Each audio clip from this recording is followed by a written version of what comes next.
रामपुर नामक एक छोटे से गांव में भीखू नाम का एक आदमी रहता था। भीखू के पास कोई काम नहीं था। वो बहुत गरीब था। इतने पैसे भी नहीं कमा पाता था कि 2 वक्त का भोजन कर सके।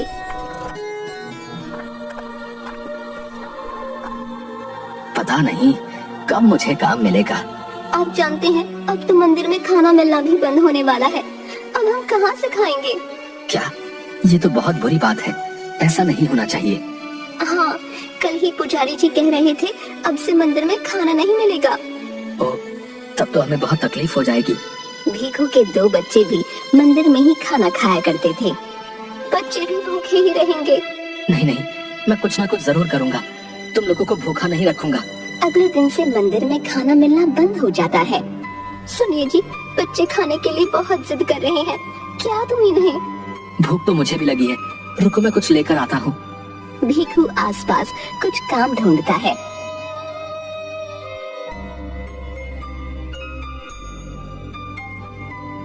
काम ना मिलने पर वो बहुत दुखी हो जाता है। खाने का इंतजाम कहाँ से करूँ? काम तो मिल नहीं रहा और मुफ्त में कोई खाना देगा नहीं। भीखू के सामने समोसे की एक दुकान थी। वो समोसे की दुकान के पास आता है। भाई, कुछ समोसे मिलेंगे क्या? भूख लगी है।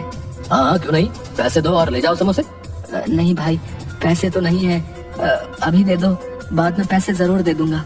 नहीं नहीं, बिल्कुल नहीं। चलो निकलो यहाँ से। पैसे नहीं है तो जाओ यहाँ से। भीखू उदास होकर वहाँ से चला जाता है।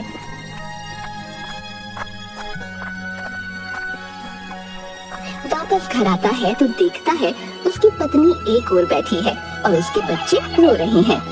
भीखू अपने कदम पीछे ले लेता है। अब तो खाना लेकर आना ही पड़ेगा। भीखू समोसे वाले की दुकान के पास आता है, कुछ समोसे उठाता है और भागने लगता है। अरे रुको रुको, चोर चोर पकड़ो।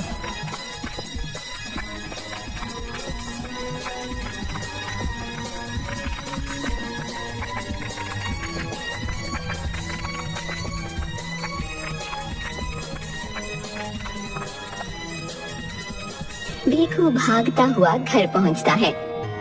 सुंदरी, ये लो समोसे लाया हूँ। वाह, मगर पैसे कहाँ से आए? चलो पहले इसे खाते हैं, फिर बात करते हैं। सुंदरी भीखू और बच्चों को समोसे देती है और खुद भी खाती है। बताइए ना, समोसे कहाँ से आए? क्या करता सुंदरी, पहले उधार पर मांगा दुकान वाले से समोसा तो उसने मना कर दिया। फिर मुझे चोरी करनी पड़ी। क्या चोरी? नहीं नहीं, ये सही नहीं है। तो क्या करूं? जब तक काम नहीं मिलता सबको भूखा छोड़ दूं? बताओ। सुंदरी भीखू की बात सुनकर चुप हो जाती है। तुम चिंता मत करो, मैं ज्यादा दिन तक ऐसा नहीं करूंगा। भूख की वजह से हर बार भीखू को चोरी करनी पड़ती। वो अब तक सभी से बचता आया था। हे भगवान, मुझे आगे भी इसी तरह बचाना। एक दिन भीखू कुछ खाने का सामान चोरी करके भाग रहा था। तभी दुकान वाला उसे पकड़ लेता है। अब तू नहीं बचेगा, अभी तुझे सरपंच जी के पास लेकर चलता हूँ। दुकानदार भीखू को सरपंच जी के पास लाता है। क्यों भीखू, तुमने ऐसा क्यों किया भाई? सरपंच जी, मुझे माफ कर दीजिए, मगर मेरे पास कोई काम नहीं है, इसलिए पैसे की बहुत कमी है। खाने के लिए भी कुछ नहीं, इसलिए चोरी करना पड़ा। नहीं भीखू, ये तुमने अच्छा नहीं किया। तभी कुछ और दुकानदार सरपंच के पास आते हैं और कहते हैं, सरपंच जी, इसने तो हमारी दुकान से भी चोरियां की हैं, वो भी कई बार, इसीलिए इसे कड़ी से कड़ी सजा मिलनी चाहिए। अच्छा अच्छा, सभी शांत हो जाइए, शांत हो जाइए। सुनो भीखू, तुम इस गांव में रहने के लायक नहीं हो। आज के आज तुम अपने परिवार के साथ ये गांव छोड़कर हमेशा हमेशा के लिए चले जाओ। हाँ, मगर सरपंच जी, मैं कहाँ जाऊंगा? वो मैं नहीं जानता, तुम ये गांव छोड़कर चले जाओ बस। भीखू उदास होकर घर आता है और सुंदरी को सारी बातें बताता है। मगर हम लोग जाएंगे कहाँ? पता नहीं सुंदरी, अब सरपंच जी ने कहा है तो हमें यहाँ से जाना ही होगा। बच्चों को साथ लो और चलो यहाँ से। भीखू अपनी पत्नी और बच्चे के साथ गांव छोड़कर चला जाता है।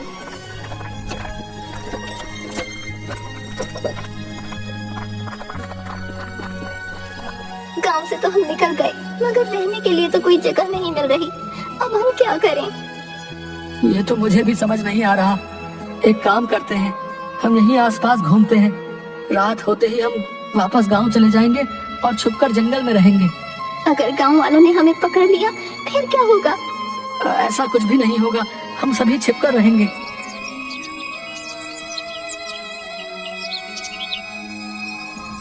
रात होते ही भीखू अपनी पत्नी और बच्चों के साथ गांव वापस आ जाता है और जंगल में जाकर छिप जाता है। सुनो सुंदरी, अब हम यहीं रहेंगे। जी ठीक है।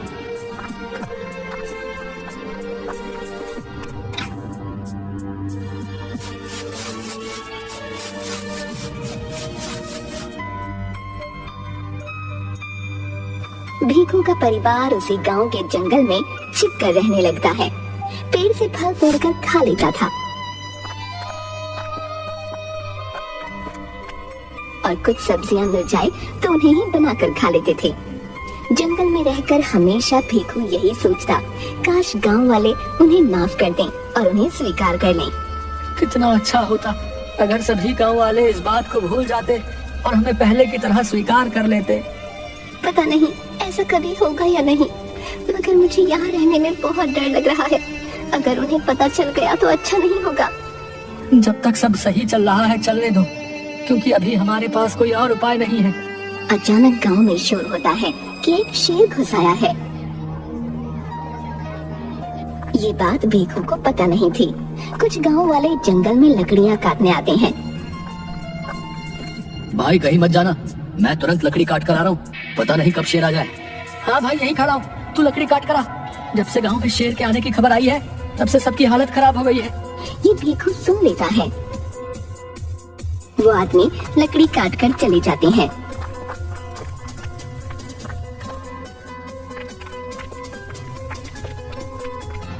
अरे सुंदरी, कुछ लोग लकड़ियां काटने आए थे। वो कह रहे थे गांव में शेर घुस आया है। अगर शेर यहाँ भी आ गया तो हम क्या करेंगे? तब तो हमें भी बहुत सतर्क रहना चाहिए। रात के वक्त भीखू जगकर रखवाली करने लगता है।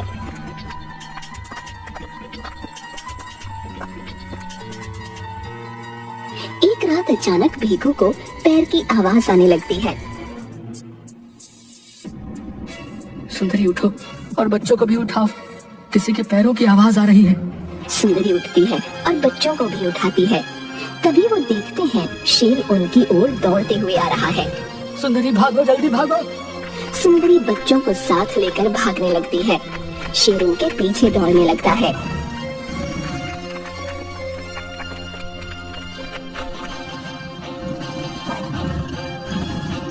आगे रास्ता नहीं बचा था। सुंदरी रास्ता खत्म, यहाँ तो सिर्फ एक दरवाजा दिख रहा है। चलिए इसी दरवाजे के अंदर चलते हैं। भीखू दरवाजा खोलता है और सभी दरवाजे के अंदर चले जाते हैं। यहाँ तो बहुत अंधेरा है, कुछ दिख भी नहीं रहा। हम कुछ घंटे यहीं रहते हैं, फिर बाहर जाएंगे।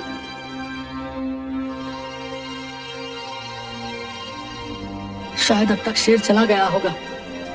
कुछ घंटों बाद वो दरवाजे के बाहर आते हैं तो उन्हें जंगल कुछ बदला बदला सा लगता है। सुंदरी, ये जंगल मुझे सुरक्षित नहीं लग रहा। अब हमें गांव वालों के पास ही जाना होगा। माना वो हमें बहुत सुनाने वाले हैं, मगर अभी जंगल में रहना एकदम सुरक्षित नहीं। गांव में चलकर पूछते हैं शेर गया या नहीं। जी ठीक है, चलिए।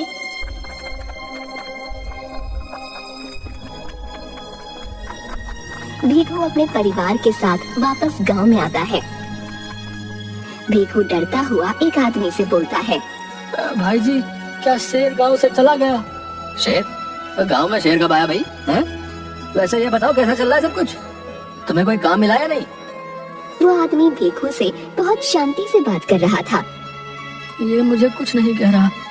क्या गांव वालों ने हमें माफ कर दिया क्या? क्या हुआ भाई? बिल्कुल शांत क्यों खड़े हो? कुछ बोलो तो सही।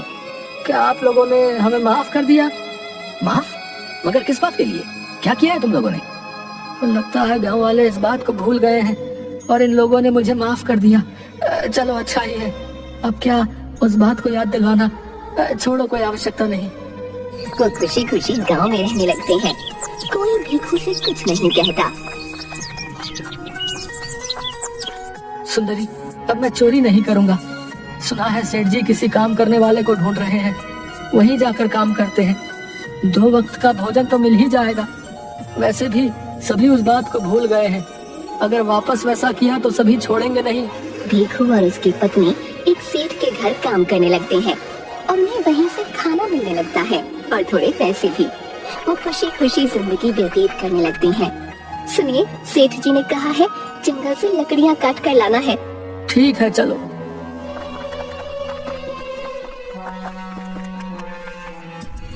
बच्चे भी साथ जाने की जिद करने लगते हैं। अच्छा, तुम लोग भी साथ चलो। सभी जंगल में लकड़ियाँ काटने आते हैं।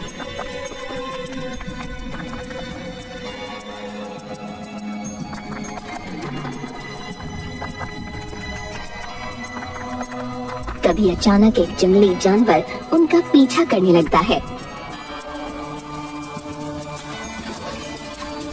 भागो जल्दी से यहाँ से।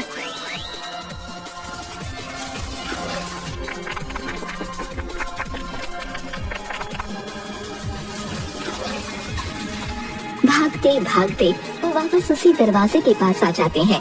चलो सुंदरी, इसके अंदर ही छिप जाते हैं। वो उस दरवाजे के अंदर चले जाते हैं।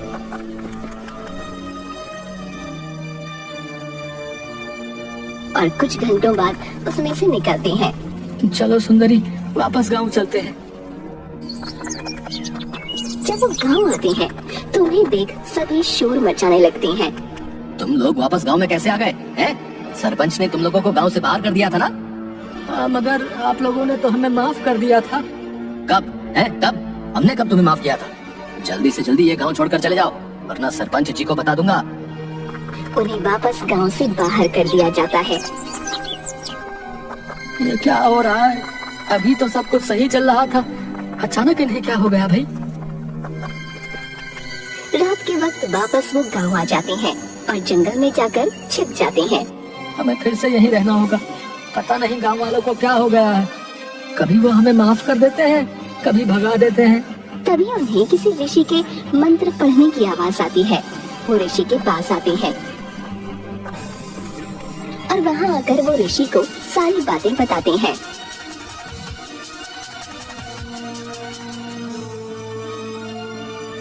अच्छा, तो तुम लोग उस दरवाजे के अंदर गए थे। मैंने उस जादुई दरवाजे को अपनी शक्तियों से बनाया था। मुझे किसी चीज का परीक्षण करना था, इसलिए मैंने उसे बनाया था। मुझे नहीं लगा था उसके अंदर कोई चला जाएगा। बाबा, हम कुछ नहीं समझ पाए। जो भी सोचकर तुम लोग जादुई दरवाजे के अंदर जाओगे, वो बिल्कुल वैसी ही दुनिया तुम्हारे लिए बना देगा। और वही तुम्हारे साथ हुआ है। बताओ, तुम लोग अक्सर क्या सोचते थे? हम तो यही सोचते थे, गांव वाले हमें माफ कर दें और हमें पहले की तरह रहने दें। अच्छा, तो ठीक वैसी ही दुनिया जादुई दरवाजे ने तुम लोगों के लिए बना दी थी। जब तुम लोग वापस जादुई दरवाजे के अंदर गए, तब तुम लोग बनावटी दुनिया से दूर असल दुनिया में आ गए। अच्छा, तो ऐसी बात है। हाँ, और उस दुनिया से जो कुछ भी तुम लोग लेकर आए हो, वो जादुई होगा। बाबा, हम तो उस वक्त लकड़ियाँ काटने आए थे, इसीलिए हम ये कुल्हाड़ी लेकर आए थे। अच्छा, फिर ये जादुई कुल्हाड़ी है। बाबा, इस कुल्हाड़ी की जादुई शक्ति क्या है? ये कुल्हाड़ी काफी जल्दी लकड़ियों को काट देगी, वो भी खुद से। इसमें तुम लोगों को कुछ भी नहीं करना होगा।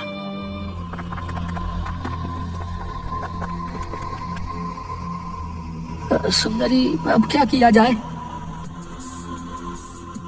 तभी गांव के कुछ लोग भीखू के परिवार को जंगल में देख लेते हैं और उन्हें लेकर गांव आते हैं। सभी भीखू को खरी खोटी सुनाते हैं। ये तुमने अच्छा नहीं किया। जब मैंने तुम्हें गांव से निकाल दिया था तो तुम वापस क्यों आए? इसी बीच भीखू सोचता है कि क्यों ना जादुई कुल्हाड़ी का इस्तेमाल किया जाए। कृपया शांत हो जाइए आप लोग। हमें इस गांव में रहने दीजिए और मुझे माफ कर दीजिए।